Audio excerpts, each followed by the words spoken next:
Welcome back, boys and some girls. Second recording for this thing. As a standalone game, Where Winds Meet is not great. It has poor writing, rough AI, and it has a very heavy reliance on a constant internet connection that makes it kind of average at best. But here's the thing, the game is free. And it's also a glimpse into the future generation of games. Games that actually bridge old school design with new AI-driven open worlds, which are actually offering an insane and real differing option. Exploring why Where Winds Meet is a cutting-edge prototype of a game is a whole rabbit hole in itself, and that's why it's gonna be a different video in itself. Now, like all reviews, I've divided this video into... Okay, so how's the story? In 2 words, it's boringly complicated. Before we dive deeper into the lore, here's the thing you need to know. Most of the story actually come from the zones you explore. So if you only do main missions, you would get a very partial understanding of the story.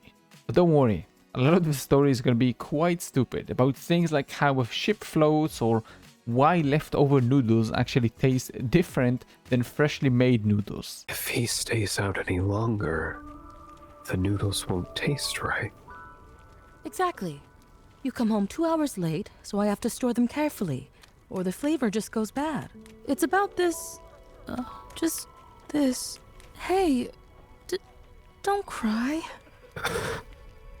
After school, she made noodles, and those noodles were waiting for me when I came home. Truly groundbreaking stuff here. Sure, there's some moments where they're talking about greed or corrupt officials, but always the build up to them is going to be confusing or disappointing.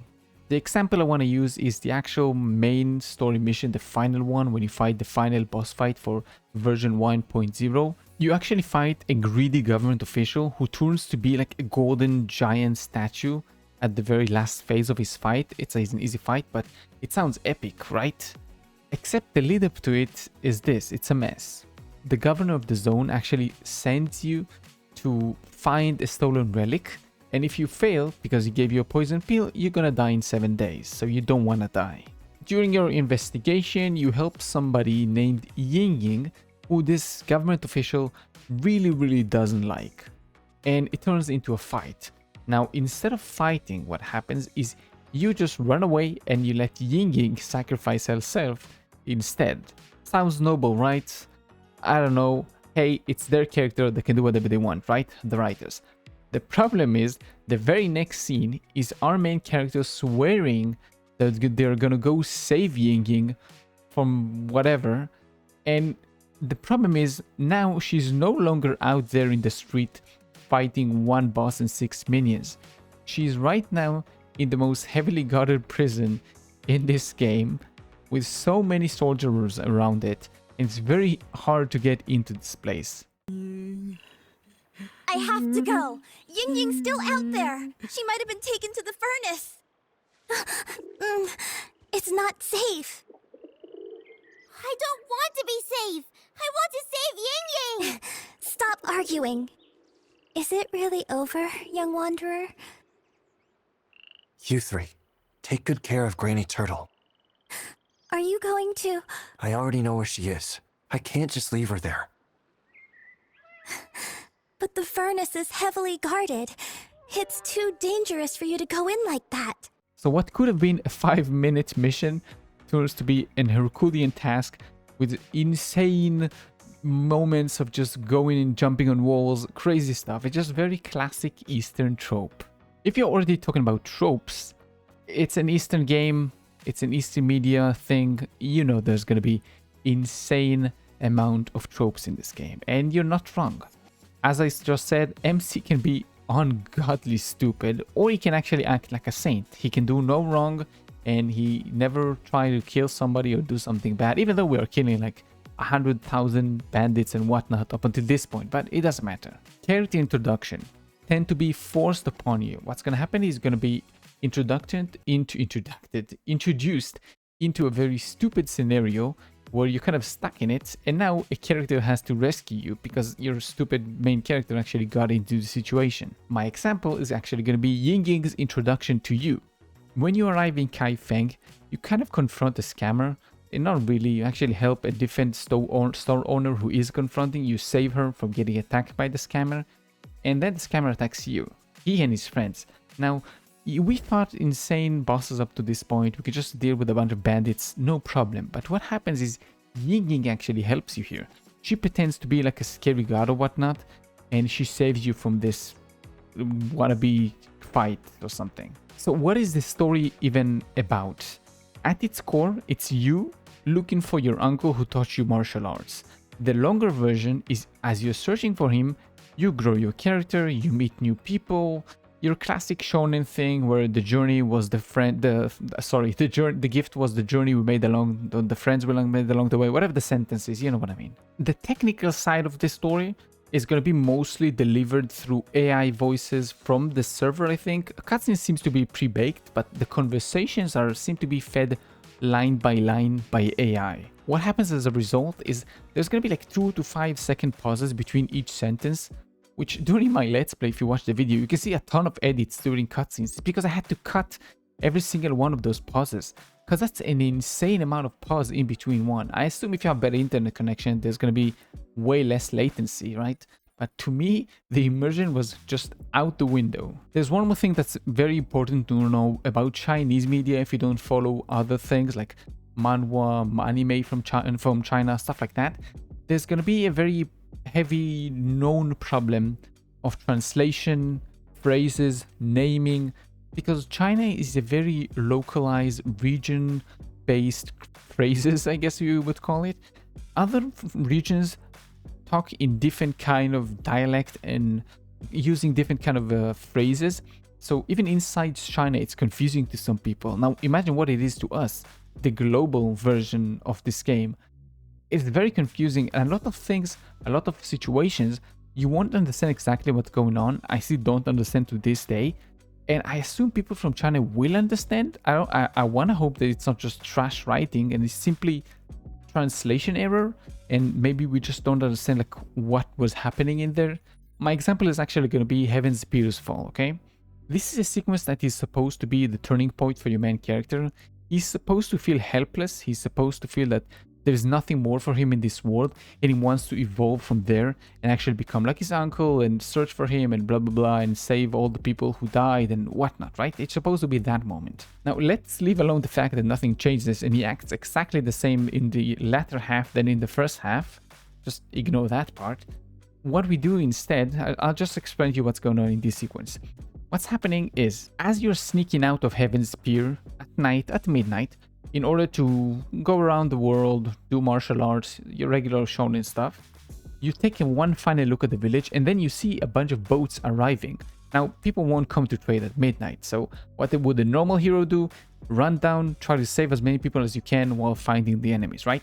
What does the main character does? The main character starts philosophizing and doing whatnot with his sword body. You're stopping me.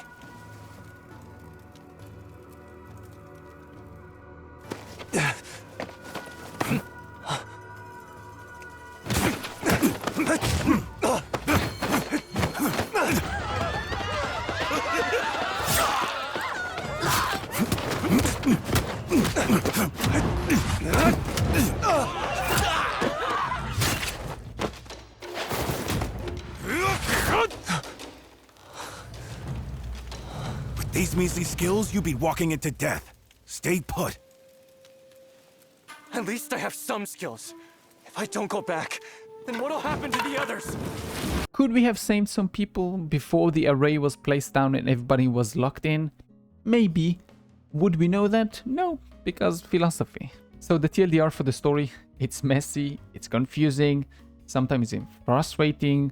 Some moments can be interesting, I'm not saying there are no interesting moments, but most of them actually follow very obvious casual tropes, or it can be very awkward AI dialogue. The story is not quite finished yet, but I have an idea where it's going. Okay, for the gameplay, there's going to be a warning here. Where we meet has a lot, and I'm not going to cover everything. It has systems on top of systems and menus inside menus.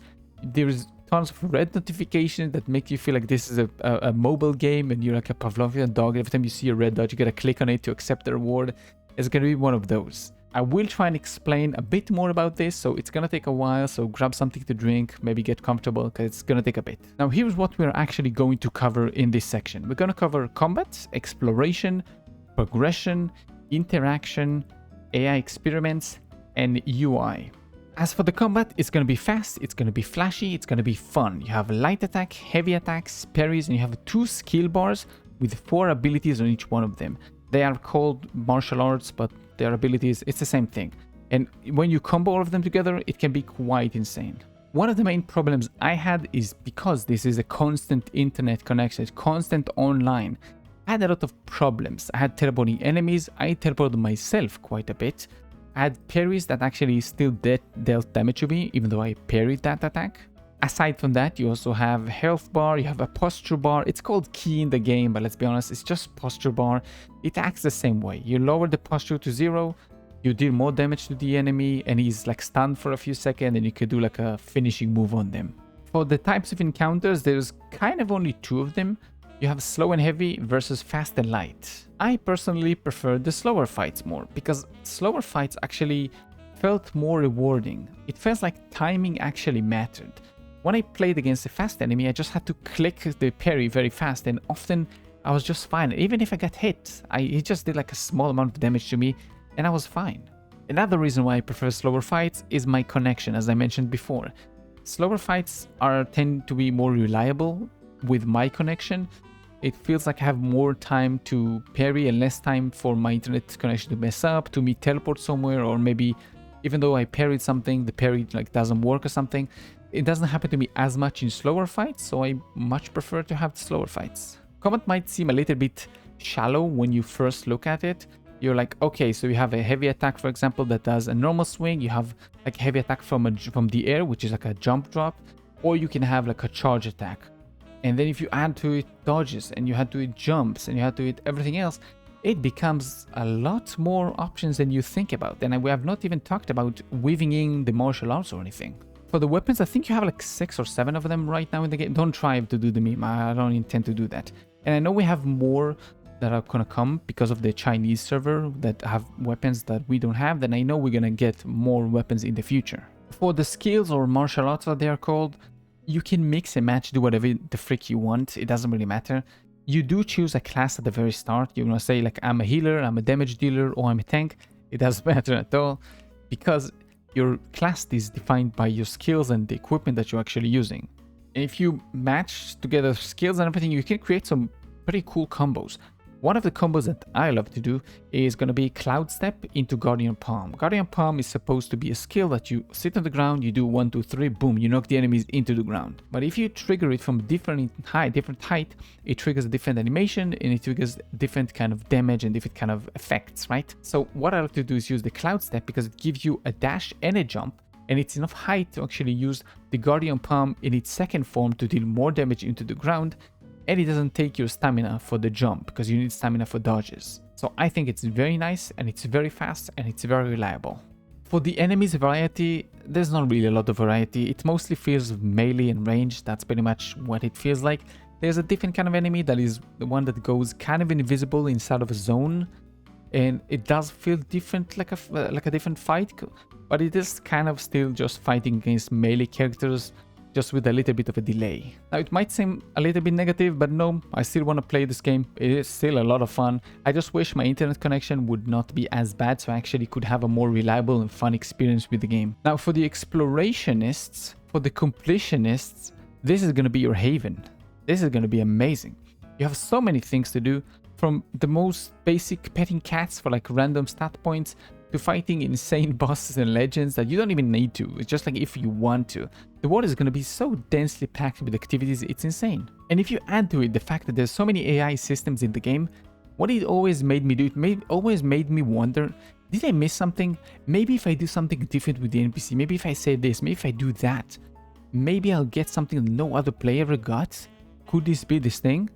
Now, I think it's very good that you have curiosity like that in your game, which makes players very curious to try and figure out more things, to try and go to different places. I think it's a really good thing. And if you add onto it the fact that you have, like I said, the completionist haven, you have so many achievements and materials and everything, you can just clutter your map with so many things that if you're like me and you enjoy seeing like a white blank thing at the end of your Let's Play, you see like a white map just with like fast travel points and nothing else because you clear the entire map, you sit down and you feel completion.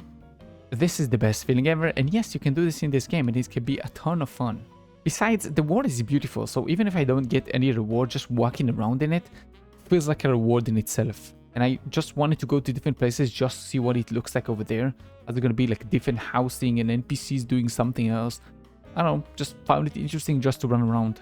For progression, you do have things like stats and passive and skill levels and whatnot, but enemies scale with you. So if you wanted any kind of power fantasy like I did, it's mostly going to be found in a different kind of game, not in here. The actual progression is going to be you learning the game. You learn how to combo, you learn how to parry, you learn the timing of things. So even if somebody is new to the game, he can handle the highest level bosses if they actually understand the mechanic and what to do. With that said, there are actually upgrade option in this game. I'm not saying there aren't. It's not going to be a complete guide. I'm not going to mention everything. Just briefly, let's go for a few points. You can tune your gear. You can upgrade your martial arts. You can enhance 2 different kind of skill trees depending on exploration of specific zones. You have gear slot that can be enhanced. You have elemental enhancements. You have place enhancements. There's a lot of things you can do. But again, enemies scale with you. Now for the world interaction, it is mostly on rails. You can only witness major events. You cannot affect them at all. My examples are going to be Heaven's Pier's Fall and Fishwood River. For the pier, what happens is you're witnessing all the beauty and everything that happened. You basically grew up there when you were a child, right? You grew up there and then you witnessed the destruction of it. And I want to say it made me emotional, but it did make me kind of sad to see how beautiful and lively it was beforehand, and now it's just burned to the ground, building destroyed, and that's it. There's like slight rebuilding that happens, but I don't know, maybe with the story it will change later on, but for now it's kind of sad to see that. And for my second example, it's actually going to be Fishwood River. This is a very interesting and I don't know what to call it, like a emotional mission. It kind of made me regret actually completing this mission. Because in this mission, you go into a cave, you do some puzzle, and at the end of it, you're kind of killing a fish, like a giant-ass fish, whose master used to be like the master of the river, but he's dead. So the fish is kind of left alone, and he has nothing to do. So you drain the water and you kill the fish. And it made me very sad. Like, the fish doesn't fight at all. He just sits there and screams as you're hitting him. And it kind of like a sad thing, but I couldn't find anything else to do. And at the end of this, you come out of the cave and you see that the entirety of the river around this place was dried up. So now you can see wrecks in the bottom of the river.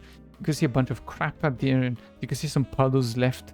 It's kind of sad to see that. And I kind of wish that I would not have done that. And I just left this thing as a marker on my map for the entirety of my Let's Play. Besides that, NPCs don't really react to you any differently. It doesn't matter what you do. Only like certain disguises or scripted events change things, and it's very, very specific, and it's mostly very minute for a specific section, and then it changes and it's completely different. Sorry, not completely different. It's completely the same. I mean that it's anyway, you understand what I mean. Nothing changes. Now for the AI itself, it's kind of rough. It's very low quality, and it feels out of place in many, many places.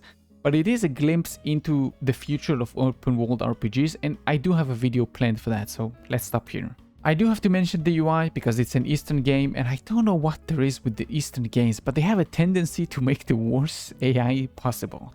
And even if they're 110 hours, I'm still lost in the menus. Like, I still don't understand a lot of the things, how to get to them. And I very much often will just rely on prompts that when I finish like a certain mission or when I finished a certain achievement, I just click that thing that pops up instead of trying to navigate to this place. It's so complicated, truly nightmarish. This section is going to be called Vibes. I know Vibes sounds stupid and it sounds like a 12-year-old made it, and I keep saying the same thing every review I do, that I don't like the word vibes, but I have not found a better word for it. What it is a mix of visuals, music, and the feeling that the game gives you. I don't want to give a score, but I'm going to give a score anyway. Where Winds Meet gets like a 9 out of 10 vibe-wise. The only point I'm taking back is from the dead moments, from all the pauses, which kind of prevents you from getting into the game. It really ruins the immersion. But the highs of the game are going to be stunning. You just sit on a mountain, you see the sweeping views, you're curious what's going to be over that mountain. It just makes you wonder, it's very epic. What I can say without a doubt is maybe the strongest vibe-wise in this game are the boss introductions, are cutscenes. Just the visuals and the music together make such an epic feeling for this thing. Like the final boss fight, it's shit, but the introduction to him, with people banging their hand on the ground, the build up, the music, the flames behind him, it feels so epic.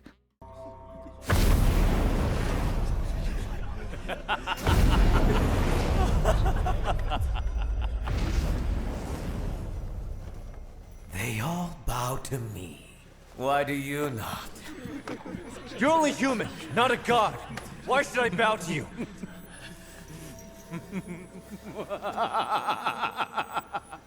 Gathering of riches, sway of gold!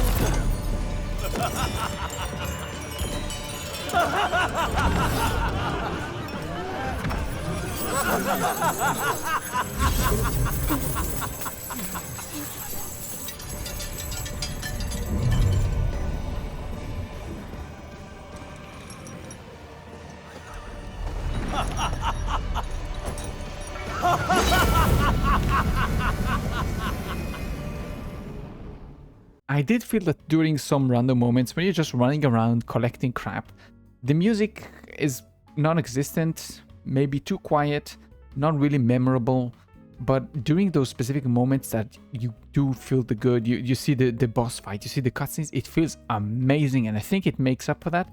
Again, I do wish there would be some more like background music when you're running around, even though it might feel out of place to some people. Now the sound design feels very great when you parry something, when you do a heavy attack, a light attack. All of it kind of fits with the skills and everything that you do, your counters, whatnot. It just feels very nice. Love it. For the performance, short and sweet, it runs fine. I mean, I did have problems. I did crash constantly by the Palace of Annals. I had to reinstall the game again, and it worked. I did have some minor falls of the map and some freezes, but nothing that really broke the game in half and didn't let me continue. For monetization, the game is free. It is mostly not pay to win. It is technically pay to win because you can pay money to gain some temporary buffs from the gacha rolls, but you can also earn them from in-game, and you don't need to do any insane grind, or you don't feel the pressure to spend it. I never used those buffs. I don't know. I mean, I only saw them like 2 seconds ago when I was writing the script in order to see if there's anything more like money related. It's mostly gonna be cosmetic. Like, I didn't feel anything that feels unfair or anything like that. Just simple pay, you can look like a Pokemon or whatever and move on. So as a summary, just like this game, this review wasn't very short, and it was also wrote using some help from AI because I can't really speak English very well, so I had to use AI for spacing and from, to fix how I write things. As a standalone without the AI or future potential it has, I probably would not rate this as high as I do right now. Obviously no numbers, but in my head. It is fun at times, but the connection problems and the line pauses in between each one, it was very frustrating to me. I am aware that other players will have with better connection, obviously, they will have a different experience than me, and it's fair to have a different opinion because you had a different experience. Story-wise, it is going to be divided into game updates, so it's going to be like, what, half a year until we get the next mission? Who is going to remember what happened with so many games you're going to play from now to like half a year next, like when you play the next mission? I'm not going to remember what the NPCs said. Who's going to remember that? So I think it might be like a big problem. It's going to be very confusing as we play more and more of the game. Maybe I'm wrong, hopefully I'm wrong, but usually I'm not. Visually, the game is stunning, music is going to be perfect. All of them together kind of makes this thing like a beautifully packaged gift. It's kind of a shame that inside isn't as polished as the outside, but it is what it is. The price is going to be $0. Technical issues are barely existent. There is almost nothing. there's no reason to not check this game out. It's gonna be free. It might take some time to grow up on you. I spent like 110 hours, something like that, and I completed maybe 70% of the game. I'm assuming at the time this review will actually get up, I will play more of the game. We'll see. I don't know. And yeah, I do have a plan to release a separate video about why I think this game is gonna be the doorstep to new kinds of RPG games. So look forward to that. And with that being said, hope you enjoyed this one. If you did, thank you. If you didn't, let me know how I can improve. I keep safe and I'll see you in the next one. Bye bye.